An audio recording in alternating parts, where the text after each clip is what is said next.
মুখ্যমন্ত্রী অধ্যাপক ডাক্তার মানিক সাহা তরুণ প্রজন্মকে রাজনীতির আঙিনায় নিয়ে আসার উপর গুরুত্ব দিয়েছেন। তিনি বলেন, প্রধানমন্ত্রী নরেন্দ্র মোদী সংসদের মতো গণতন্ত্রের পবিত্র গুরুত্বপূর্ণ স্থানে বিকশিত ভারত ইউথ পার্লামেন্টের মাধ্যমে 18 থেকে 25 বছর বয়সীদের অংশগ্রহণের সুযোগ করে দিয়েছেন।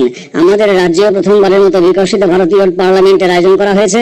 আজ আগরতলায় রাজ্য বিধানসভা ভবনে বিকশিত ভারত ইউথ পার্লামেন্টের আয়োজন করা হয়। অনুষ্ঠানের সূচনা করে সংবাদ মাধ্যমের কাছে মুখ্যমন্ত্রী কথা বলেন। মুখ্যমন্ত্রী বলেন, রাজ্যের সব জেলা থেকে 38 জন তরুণ ছাত্রছাত্রী অংশ নিয়েছেন। রাজ্য পর্যায়ে এই প্রতিযোগিতায় শীর্ষ স্থানাধিকারী 3 জন জাতীয় পর্যায়ের আসরে অংশ নিতে নয়াদিল্লির সংসদ ভবনে যাবেন।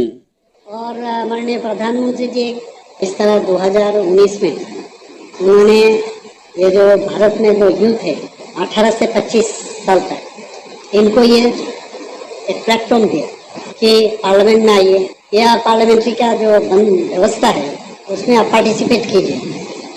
और माननीय प्रधानमंत्री जी हमेशा कहते हैं कि ये जो यूथ है इनको अभी राजनीति में लाना है। রাজ্য সরকারের ক্রীড়া ও যুব বিষয়ক দপ্তর ও রাজ্য বিধানসভা যৌথভাবে আজ এই আসরের আয়োজন করে। বিধানসভার অধ্যক্ষ বিশ্ববন্ধু সেন অনুষ্ঠানটি পরিচালনা করেন। ক্রীড়ামন্ত্রী জিঙ্কু রায়, বিধানসভার মুখ্য সচিব কল্যাণী রায়ও বক্তব্য রাখেন। জলসম্পদ বিভাগ থেকে কৈলাস শহরের বিভিন্ন স্থানে বন্যা নিরোধক বাঁধের সংস্কার উচ্চতা বৃদ্ধির কাজ চলছে। ঊনকোটি জেলার জেলাশাসক দিলীপ কুমার চাকমা জানান, বাঁধের উচ্চতার পাশাপাশি আয়তনও বাড়ানোর কাজ চলছে। মোট 4টি এজেন্সি এই কাজ করছে। এক্ষেত্রে সব মিলে ব্যয় হচ্ছে 15,25,46,886 টাকা। আসন্ন বর্ষার আগেই কাজ শেষ করার লক্ষ্যমাত্রা নেওয়া হয়েছে বলে তিনি জানান। মুখ্যমন্ত্রী অধ্যাপক ডাক্তার মানিক সাহা বলেছেন, রাজ্যের স্বাস্থ্য পরিষেবার ক্ষেত্রে অনেক উন্নতি হওয়ায় রোগীদের বাইরে যাওয়ার প্রবণতা কমেছে। আজ প্রজ্ঞা ভবনে ওয়ার্ল্ড ওরাল হেলথ ডে উপলক্ষে আয়োজিত অনুষ্ঠানে মুখ্যমন্ত্রী কথা বলেন। দন্ত চিকিৎসকদের উদ্দেশ্যে তিনি বলেন, অতীত অভিজ্ঞতাকে কাজে লাগিয়ে পর্যায়ক্রমে সুন্দরভাবে কাজ করলে মানুষকে অনেক কিছু দেওয়া যায়। আমাদের নর্থ ইস্টার্ন রিজিয়নে যে সাংঘাতিক কিন্তু ক্যান্সারের প্রবণতা এবং বেদনা, তারপরে খৈরি, আপনারা সবাই জানেন এখানে সবচেয়ে বেশি নর্থ ইস্টার্ন রিজিয়নে বেদনা এবং ইস্টার্ন রিজিয়নে খৈরি। এখানে অনেকে অনেক ধরনের এই যে আপনার কার্সিনোজেনিক যে বিভিন্ন জিনিসগুলো খায়, তাতে করে কিন্তু ওরাল ক্যান্সার বাড়ছে। মুখ্যমন্ত্রী এ বিষয়ে অন্যদের সচেতন করতে চিকিৎসকদের কাছে আহ্বান জানান। মুখ্যমন্ত্রী বলেন, আজকের এই দিনের মূল ভাবনা হচ্ছে হ্যাপি মাউথ হ্যাপি মাইন্ড। অনুষ্ঠানে অন্যদের মধ্যে বক্তব্য রাখেন স্বাস্থ্য সচিব কিরণ গীতে, NHM অধিকর্তা প্রশান্ত বাদল নেগি। আগরতলা পুর নিগমের মেয়র দীপক মজুমদার জানিয়েছেন, 65 লক্ষ টাকা ব্যয়ে আগরতলা নিগমের 36 নম্বর ওয়ার্ডে মার্কেট স্টল গড়ে উঠবে। এলাকার মানুষের সুবিধার্থে এই ধরনের ছোট ছোট মার্কেট স্টল গড়ে তোলা হচ্ছে। আজ 36 নম্বর ওয়ার্ডের মার্কেট স্টলের ভূমি পূজন অনুষ্ঠানে তিনি কথা বলেন। অনুষ্ঠানে উপস্থিত ছিলেন এই ওয়ার্ডের কর্পোরেটর মিতু গুহ দে, মনোজ কান্তি দেবরায় ও ভাস্বতী দেববর্মা সহ অন্যান্যরা। চলতি অর্থ বছরের ফেব্রুয়ারি পর্যন্ত আগরতলা আখাউড়া চেকপোস্ট দিয়ে 333 কোটি 3 লক্ষ টাকার বেশি পণ্যের আমদানি হয়েছে। অন্যদিকে রপ্তানি হয়েছে 84 লক্ষ টাকার পণ্য।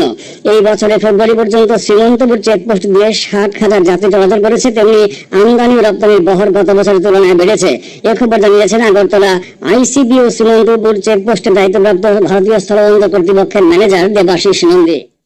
পুরো আজকের এই বর্তমান অস্থিরতার কারণে ওখানটা আমাদের কিছু ঘাটতি দেখা দিয়েছে লোকজনের আসা যাওয়ার ক্ষেত্রে। গত বছর ওখানে 1 লাখ লোকের মুভমেন্ট ছিল 23-24-এ। এই বছর এখন অব্দি 60,000 ব্যবসা বাণিজ্যে সেরকম কোনো বিশেষ প্রভাব পড়েনি, বরং একটু বেশি হয়েছে। গত বছরে প্রায় 110 কোটি টাকার মতো বিজনেস ছিল। এই বছর প্রায় 125 কোটি টাকার মতো বিজনেস এখন অব্দি হয়েছে, মানে ইম্পোর্ট হয়েছে। আর এক্সপোর্টটা অনেকটাই বেড়েছে। এক্সপোর্টটা কম ছিল, ওখানে প্রায় 5 কোটি টাকা, 5-5.5 কোটি টাকার মতো এরকম ছিল গত বছরে। এবার প্রায় 40 কোটি টাকার মতো বিজনেস। আগরতলা ICB-তে যাত্রী চলাচলের সুবিধা বাড়ানো হচ্ছে। আকাশবাণীর সাথে একটি আলোচনামূলক অনুষ্ঠানে খবর জানিয়েছেন ভারতীয় স্থলবন্দর কর্তৃপক্ষের ম্যানেজার দেবাশিস নন্দী। অনুষ্ঠানটি শোনা যাবে আজ রাত 8:30 আকাশবাণী আগরতলা কেন্দ্র থেকে। ন্যাশনাল টেস্টিং এজেন্সি NTA চলতি বছরের common university entrance test CUET-UG 2025-এর জন্য নিবন্ধনের সময়সীমা আগামীকাল 24শে মার্চ পর্যন্ত বৃদ্ধি করেছে। ফি জমা দেওয়ার শেষ তারিখও 25শে মার্চ রাত 11:50 পর্যন্ত বাড়ানো হয়েছে। আবেদন সংশোধনের জন্য নির্দিষ্ট উইন্ডো 26 থেকে 28 মার্চ পর্যন্ত খোলা থাকবে। প্রধানমন্ত্রী নরেন্দ্র মোদী আগামী 30শে মার্চ রবিবার সকাল 11টায় আকাশবাণীর মন কি বাত অনুষ্ঠানে দেশ বিদেশের জনগণের সঙ্গে মত বিনিময় করবেন। এটি হবে মন কি বাতের 120তম পর্ব। প্রধানমন্ত্রী জনগণকে তাদের সুচিন্তিত চিন্তার ভাবনা মন কি বাতে জানানোর আহ্বান জানিয়েছেন। মাই গভ ওপেন ফোরামে এবং নমো অ্যাপে জনগণ তাদের মতামত পাঠাতে পারবেন। এছাড়াও টোল ফ্রি নম্বর 1800117800 নম্বরে কল করে হিন্দি বা ইংরেজিতে মতামত রেকর্ড করানো যাবে। জনগণের পরামর্শ এই মাসের 28 তারিখ পর্যন্ত গ্রহণ করা হবে। এছাড়াও 1922 নম্বরে মিস কল দিলে যে লিঙ্ক পাওয়া যাবে তাতেও SMS করা যাবে। এই খবর শুনছেন আকাশবাণী আগরতলা কেন্দ্র থেকে।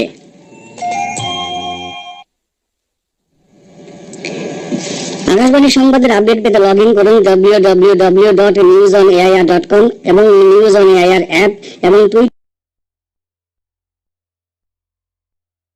News on AIR অফিসিয়ালে। এছাড়া আকাশবাণী আগরতলার সংবাদ আপডেট পেতে দেখুন টুইটার বা এক্স হ্যান্ডেলে আকাশবাণী নিউজ আগরতলা, ফেসবুকে এআইআর নিউজ আগরতলা এবং ইউটিউবে আকাশবাণী নিউজ আগরতলা।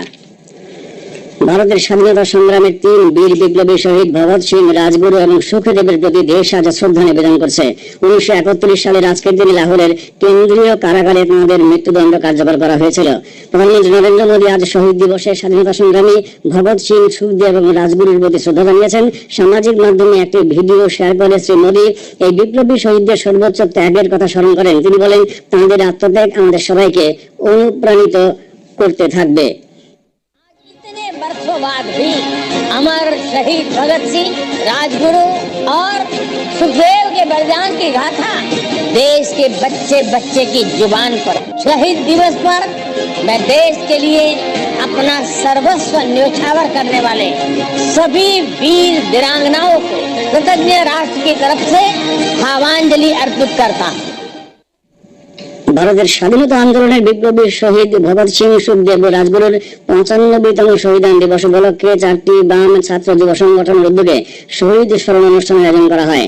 আজ সিটি সেন্টারের সামনে শহীদদের প্রতিকৃতিতে শ্রদ্ধা নিবেদন করেন ডিওয়াইএফআই, টিওয়াইএফ, এসএফআই ও টিএসইউ নেতৃবৃন্দ। উপস্থিত ছিলেন ডিওয়াইএফআই রাজ্য সম্পাদক নবারুণ দে, রাজ্য সভাপতি পলাশ ভৌমিক সহ অন্যান্যরা। এদিকে ডিওয়াইএফআই, টিওয়াইএফ এর মোহনপুর কমিটির উদ্যোগে যুবতারা ও কালীবাজারে স্বাধীনতা আন্দোলনের বিপ্লবী শহীদ ভগৎ সিং এর শহীদান দিবস পালন করা হয়। উপস্থিত ছিলেন বামুটিয়ার বিধায়ক নয়ন সরকার সহ অন্যান্যরা। এই উপলক্ষে ডিওয়াইএফ এর উদ্যোগে আজ কাঙ্করাবনে এক রক্তদান শিবির অনুষ্ঠিত হয়। শিবিরে একজন যুবতী সহ 25 জন রক্তদান করেন। কেন্দ্রীয় যুব বিষয়ক ক্রীড়ামন্ত্রী ডক্টর মনসুখ মান্ডভিয়া বলেছেন, ফিট ইন্ডিয়া আন্দোলনকে সফল করতে আমাদের প্রতিদিনের রুটিনে নিয়মিত ব্যায়াম এবং সাইকেল চালানো অবশ্যই অন্তর্ভুক্ত করতে হবে। তিনি আজ সকালে লখনৌতে 3 কিলোমিটার সাইকেল চালিয়ে দেশব্যাপী fit India Sundays on cycle প্রচারে নেতৃত্ব দিয়েছেন। তিনি সবাইকে প্রতি রবিবার 1 ঘন্টা সাইকেল চালানো এবং ফিট থাকার জন্য আহ্বান জানান। আজ সারা দেশে সাইক্লিং ক্যাম্পেইন অনুষ্ঠিত হয়। এই উপলক্ষে আজ আগরতলায় অনুষ্ঠিত সানডেজ অন সাইকেল কর্মসূচির উদ্বোধন করেন যুব বিষয়ক ক্রীড়া দপ্তরের সচিব ডক্টর প্রদীপ কুমার চক্রবর্তী। পশ্চিম জেলা যুব বিষয়ক ক্রীড়া দপ্তরের উদ্যোগে আজ স্বেচ্ছা রক্তদান শিবির অনুষ্ঠিত হয়। ক্রীড়ামন্ত্রী টিঙ্কু রায় উমাকান্তের মুক্ত মঞ্চে এই শিবিরের সূচনা করেন। তিনি অন্যান্য জেলাগুলিতে এই ধরনের শিবিরের আয়োজন করতে অনুরোধ জানান। এদিন 27 জন এই শিবিরে স্বতঃস্ফূর্তভাবে রক্তদান করেন। কৃত্রিম বুদ্ধিমত্তা গবেষক এবং পডকাস্টার লেক্স ফ্রিডম্যানের সঙ্গে প্রধানমন্ত্রী নরেন্দ্র মোদীর সাম্প্রতিক পডকাস্ট এখন একাধিক ভাষায় পাওয়া যাচ্ছে। সামাজিক মাধ্যমে শ্রী মোদী বলেছেন, এই কথোপকথন বৃহত্তর দর্শকদের কাছে পৌঁছে দেওয়াই মূল লক্ষ্য। বিজেপি মহিলা মোর্চার উদ্যোগে আজ বিশ্বমুখের সংহতি ভবনে এক সাংগঠনিক সভা অনুষ্ঠিত হয়। সভায় মহিলা মোর্চার প্রদেশ সভানেত্রী প্রাক্তন বিধায়ক নিবিন মজুমদার, বিজেপি দলের দক্ষিণ জেলা সভাপতি দীপায়ন চৌধুরী প্রমুখ বক্তব্য রাখেন। সম্প্রতি অর্থমন্ত্রী মনোজ সিংহ রায় রাজ্য বিধানসভায় 2025-26 অর্থ বছরের জন্য বাজেট পেশ করেছেন। এই বাজেটের উপর প্রতিক্রিয়া ব্যক্ত করতে গিয়ে আজ প্রদেশ কংগ্রেস ভবনে আয়োজিত এক সাংবাদিক সম্মেলনে কংগ্রেস মুখপাত্র প্রবীর চক্রবর্তী বলেন, এই বাজেট সম্পূর্ণ দিশাহীন বাজেট। এতে রাজ্যের সাধারণ খেটে খাওয়া শ্রমিক, কৃষক, সাধারণ মানুষের কোনো উপকার হবে না। আগামী 1 থেকে 4 মে মুম্বাই অনুষ্ঠিত হবে world audio visual entertainment summit WAVES. ইতিমধ্যে তথ্য সম্প্রচার মন্ত্রক চালু করেছে ওয়েবস বাজার বা গ্লোবাল ই মার্কেট প্লেস।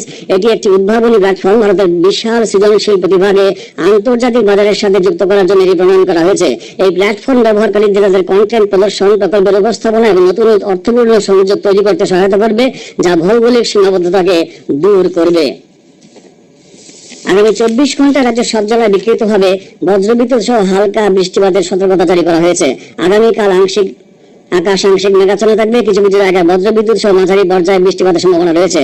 তাপমাত্রা সর্বোচ্চ 33 ডিগ্রি সেলসিয়াস এবং সর্বনিম্ন 20 ডিগ্রি সেলসিয়াসের কাছাকাছি থাকতে পারে। আজ দিনের সর্বোচ্চ তাপমাত্রা ছিল 30.6 ডিগ্রি সেলসিয়াস এবং সর্বনিম্ন 19 ডিগ্রি সেলসিয়াস। ভারত ও জার্মানির ফুটবল সম্পর্ককে আরো মজবুত করতে প্রসার ভারতী এবং জার্মানির ফুটবল অ্যাসোসিয়েশন DFB একটি চুক্তি স্বাক্ষর করেছে। এর মাধ্যমে ভারতবাসীর কাছে ফুটবলের উৎকর্ষতা আরো বেশি করে পৌঁছে দিতে অনূর্ধ্ব-17 প্রতিভা অন্বেষণ টুর্নামেন্ট চালু করা হবে। এই টুর্নামেন্ট থেকে 20 জন তরুণ ভারতীয় খেলোয়াড় জার্মানিতে প্রশিক্ষণের সুযোগ পাবেন। DFB পোকাল ডয়চার ফুটবল বুন্ড পোকালের সহযোগিতায় ওএফসি OTT আগামী 2 ও 3 এপ্রিল সেমিফাইনাল ম্যাচ এবং 24 মে গ্র্যান্ড ফিনালে সরাসরি সম্প্রচার করবে। প্রসার ভারতী CEO গৌরব দ্বিবেদী এই বিষয়ে জানান, DFBর সঙ্গে সহযোগিতা ভারতীয় দর্শকদের কাছে শীর্ষ পর্যায়ের ফুটবলের দক্ষতা তুলে ধরাই শুধু নয়, ভারতীয় তরুণ ফুটবল খেলোয়াড়দের আন্তর্জাতিক অভিজ্ঞতা অর্জনের পথও সুগম হবে। শেষ করার আগে বিশেষ খবরগুলো আরেকবার বলছি। মুখ্যমন্ত্রী অধ্যাপক ডক্টর মানিক সাহা তরুণ প্রজন্মকে রাজনীতির আঙ্গিনায় নিয়ে আসার উপর গুরুত্ব দিয়েছেন। জলসম্পদ বিভাগ থেকে কৈলাসহরের বিভিন্ন স্থানে বন্যা নিরোধক বাঁধের সংস্কার ও উচ্চতা বৃদ্ধির কাজ চলছে। আগরতলা ICP-তে যাত্রী চলাচলের সুবিধা বাড়ানো হচ্ছে। ভারতের স্বাধীনতা সংগ্রামের 3 বীর শহীদ বিপ্লবী ভগৎ সিং, রাজগুরু এবং সুখদেবের প্রতি দেশ আজ শ্রদ্ধা নিবেদন করছে। স্থানীয় সংবাদ আজকের মতো এখানে শেষ হলো।